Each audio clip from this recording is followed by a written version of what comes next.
Hello दोस्तों, स्वागत है आपका मेरी YouTube channel let's study with Poonam में, जिसमें हम जीके जीएस से रिलेटेड टॉपिक के बारे में चर्चा करते हैं और आपके लिए नए नए विषयों को खोज कर लाते हैं। आज हम उत्तराखंड के एक ऐसे देवता के बारे में बात करने वाले हैं जो अपने त्वरित न्याय के लिए फेमस है। तो चलिए हम बात करते हैं गोलू देवता के बारे में। गोलू देवता अपने घोड़े पर दूर दूर तक यात्रा करते थे और अपने राज्य के लोगों से मिलते थे। गोलू दरबार नामक प्रथा में गोलू देवता लोगों की समस्याओं को सुनते थे और हर संभव तरीके से उनकी मदद करते थे। उनके दिल में लोगों के लिए विशेष स्थान था। वह उनकी मदद के लिए हमेशा तैयार रहते थे। लोगों के प्रति अपने पूर्ण समर्पण के कारण उन्होंने ब्रह्मचर्य के सिद्धांतों का पालन करते हुए बहुत ही सरल जीवन व्यतीत किया। गोलू देवता आज भी अपने लोगों से मिलते हैं और कई गांवों में गोलू दरबार की प्रथा आज भी प्रचलित है, जहां गोलू देवता लोगों के सामने आते हैं, उनकी समस्याएं सुनते हैं और लोगों की हर संभव मदद करते हैं। वर्तमान समय में गोलू देवता दरबार का सबसे प्रचलित रूप जागर है। गोलू देवता के दिल में हमेशा अपने सफ़ेद घोड़े के लिए एक विशेष स्थान था और ऐसा माना जाता है कि आज भी गोलू देवता अपने सफ़ेद घोड़े पर सवार होकर घूमते हैं। उन्हें न्याय के देवता के रूप में पूजा जाता है। वह इसे अच्छी तरह से निभाते भी हैं। गोलू देवता के मंदिर में लोग अपनी अर्जी लगाने के लिए चिट्ठियां भी भेजते हैं। हिंदू धर्म की मान्यता के अनुसार हर कुल का अपना एक आराध्य देव या देवी होती है, जिन्हें कुल देवता या कुल देवी के रूप में जाना जाता है। यह उस कुल के संरक्षक भी माने जाते हैं। गोलू देवता के मंदिर में साधकों द्वारा चिट्ठी लिखने पर उनकी सारी मनोकामनाएं पूर्ण हो जाती हैं। गोलू देवता की प्रसिद्धि दूर दूर तक फैली हुई है। साथ ही यह भी कहा जाता है कि गोलू देवता भगवान शिव के अवतार हैं। इस मंदिर की कितनी मान्यता है, इसका पता आप इस मंदिर में चढ़ाई गई घंटियों और चिट्ठी स्टाम्प को देखकर ही लगा सकते हैं। यदि हम गोलू देवता की मूर्ति की बात करें तो इनकी मूर्ति सफ़ेद रंग की है और वह घोड़े पर सवार हैं। मूर्ति में देवता को पगड़ी बांधे दर्शाया गया है। उन्होंने हाथ में धनुष बाण धारण किया हुआ है। न्याय के देवता के साथ साथ उन्हें कुमाऊं के राजा भी माना जाता है। यदि हम गोलू देवता के बारे में जानें तो गोलू देवता कत्यूरी राजवंश के राजा झालूराई की इकलौती संतान थे। राजा झालूराई एक न्यायप्रिय, दयालु, तेजस्वी राजा थे। उनकी 7 रानियां थीं, परंतु एक भी संतान न थी। उनको अपना वंश आगे न बढ़ा पाने का डर था, जिस कारण वे काफ़ी चिंतित रहते थे। एक दिन राजा एक ज्योतिषी से मिले, जिसने राजा को भगवान भैरव की तपस्या करने को कहा। इसके बाद राजा ने घनघोर तपस्या कर भगवान भैरव को प्रसन्न किया। भगवान भैरव ने दर्शन देकर राजा की तपस्या का कारण पूछा। राजा ने कहा, प्रभु आपको तो सब ज्ञात है, मेरे पास सब कुछ है, 7 रानियां भी हैं, पर एक भी संतान नहीं है। यह बात सुनकर भगवान भैरव ने कहा कि राजा तुम उदारवादी और तेजस्वी राजा हो, परंतु तुम्हारे जीवन में संतान सुख नहीं है। पर क्योंकि तुमने मुझे प्रसन्न कर संतान सुख का वरदान मांगा है, तो मैं तुम्हें निराश नहीं करूँगा। मैं स्वयं तुम्हारे घर पुत्र स्वरूप जन्म लूँगा, परंतु तुम्हें 8वां विवाह करना पड़ेगा। यह सुन राजा बहुत प्रसन्न हुए और भगवान भैरव से पूछा कि वह कौन भाग्यशाली स्त्री होगी जिसके गर्भ से आप जन्म लेंगे। इस प्रश्न पर भगवान भैरव ने कहा कि उचित समय आने पर तुम्हें स्वयं यह ज्ञात हो जाएगा कि तुम्हारी 8वीं पत्नी कौन होगी। कई दिन बीत गए, पर राजा को वह स्त्री नहीं मिली जिससे वह विवाह कर सकें। एक दिन राजा शिकार पर गए थे। पूरे दिन शिकार करने के पश्चात उन्हें प्यास लगी। उन्होंने सेवकों से पानी मांगा, पर पानी खत्म हो चुका था। इसलिए सेवक पानी की तलाश में निकल पड़े। काफ़ी देर तक वह न लौटे तो राजा उनकी तलाश में एक तालाब के किनारे पहुँचे, जहाँ उनके सिपाही मूर्छित पड़े थे। यह देख राजा चौंक गए और जैसे ही पानी पीने वाले थे तो उनको एक स्त्री की आवाज़ सुनाई दी। वह रुक गए। आवाज़ सुनाई दी, रुक जाओ।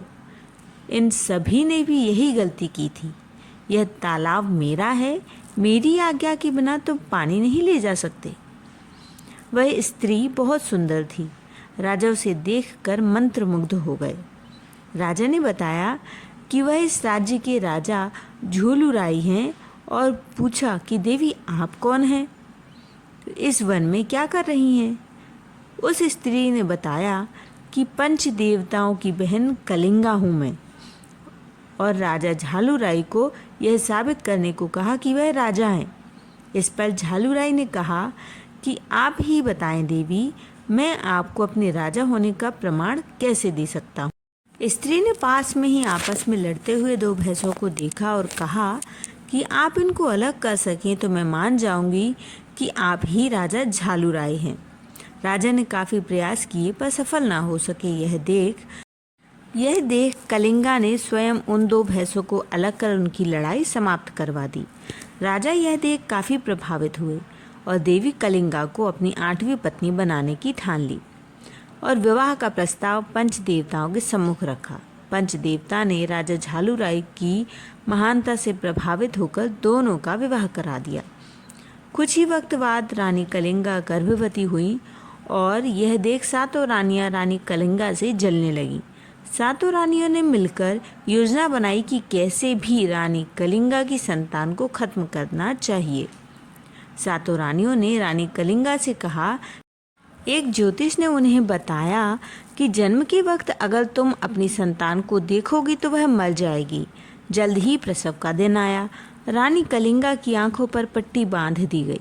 रानी ने पुत्र को जन्म दिया। सातों रानियों ने बच्चे को गौशाला में फेंक दिया ताकि बच्चा पशुओं के पैरों तले आकर मर जाए, और रानी कलिंगा को बताया कि उसने सिलवट्टे को जन्म दिया है। खून से लथपथ पत्थर कलिंगा की गोद में दे दिया। वहीं दूसरी तरफ गौशाला में पड़े बच्चे को खरोच तक नहीं आई। गाय का दूध पीकर बच्चा सकुशल रहा। यह देख सातों रानियों ने बच्चे को नमक के ढेर में दबा दिया, पर वह नमक का ढेर चीनी के ढेर में बदल गया। इसके बाद बिच्छुओं के बीच फेंक दिया गया। बच्चे का बाल भी बांका न हुआ। जब रानियों को कुछ न समझ आया तो बच्चे को संदूक में बंद करके काली नदी में बहा दिया। 7 दिन 7 रात के बाद एक मछुआरे के जाल में वह संदूक जा फंसा। जब मछुआरे ने संदूक खोला तो उसमें से बच्चा निकला। यह देख मछुआरा और उसकी पत्नी काफ़ी प्रसन्न हुए, क्योंकि उन दोनों के भी कोई संतान न थी।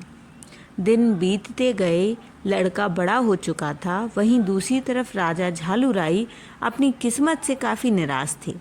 एक दिन लड़के को अपने सपने में ज्ञात हुआ कि वह राजा झालूराई के पुत्र हैं और उनकी सौतेली माँ ने धोखे से उन्हें अपने माता पिता से दूर कर दिया। साथ ही अपने जीवन का उद्देश्य और जन्म से जुड़ी घटनाएं सब कुछ उन्हें याद आ गया। सब कुछ ज्ञात होने के पश्चात लड़का अपने पिता के पास गया और घोड़े की मांग की। मछुआरा गरीब था, घोड़ा खरीद पाने में सक्षम न था, तो वह लकड़ी का घोड़ा ले आया। लड़का अपने भगवान भैरव के अवतार को जान चुका था, जिस कारण उसमें दैवीय और चमत्कारी शक्तियाँ आ चुकी थीं। तो लड़के ने अपने चमत्कार से लकड़ी के घोड़े को जीवित कर दिया और घोड़े को लेकर राजा झालूराई की राजधानी की तरफ चल पड़े। राजधानी के समीप ही एक तालाब के किनारे सातों रानियां बैठी हुई थीं। यह देख लड़के ने अपने घोड़े को फिर से लकड़ी का बना दिया और रानियों के पास जाकर बोला, हटो यहाँ से, मेरे घोड़े को पानी पीना है। रानियां ने ये देखकर हैरान थीं कि लड़का काठ के घोड़े को पानी पिलाने लाया है। उनमें से एक रानी बोली कि बालक तुम पागल हो क्या? लकड़ी का घोड़ा क्या कभी पानी पिएगा? यह सुन लड़का बोला कि अगर इस राज्य की रानी एक सिलवट्टे को जन्म दे सकती है तो क्या मेरा लकड़ी का घोड़ा पानी नहीं पी सकता?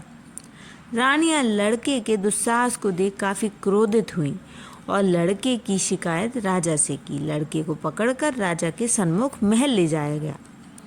लड़के ने राजा से पूछा कि क्या तुम्हें इतना भी ज्ञात नहीं है कि काठ का घोड़ा पानी नहीं पीता। इस पर लड़के ने कहा कि राजन, जब इस राज्य में महारानी एक पत्थर को जन्म दे सकती हैं तो क्या मेरा लकड़ी का घोड़ा पानी नहीं पी सकता। साथ ही लड़के ने बताया कि वही राजा का इकलौता बेटा है जिसे सातों रानियों ने मिलकर मारने की कोशिश की। साथ ही भगवान भैरव और राजा के बीच की हुई बातों के बारे में भी राजा झोलूराई को बताया। यह सब सुन राजा को लड़के की बातों पर यकीन हुआ और वही उनकी इकलौती संतान थी। साथ ही क्रोधित होकर सातों रानियों को कारावास में डाल दिया। रानियों के क्षमा याचना करने पर उन्हें क्षमा कर दिया गया और कुछ वक्त पश्चात युवा हो चुके राजा झालूराई के पुत्र को राज्य का भार सौंप दिया गया। इस तरह हमने इस वीडियो में गोलू देवता के पूरे जीवन वृत्तांत के बारे में जाना है। तो यदि आपको हमारा वीडियो पसंद आए तो हमारे चैनल को लाइक, शेयर, सब्सक्राइब जरूर करें। धन्यवाद दोस्तों।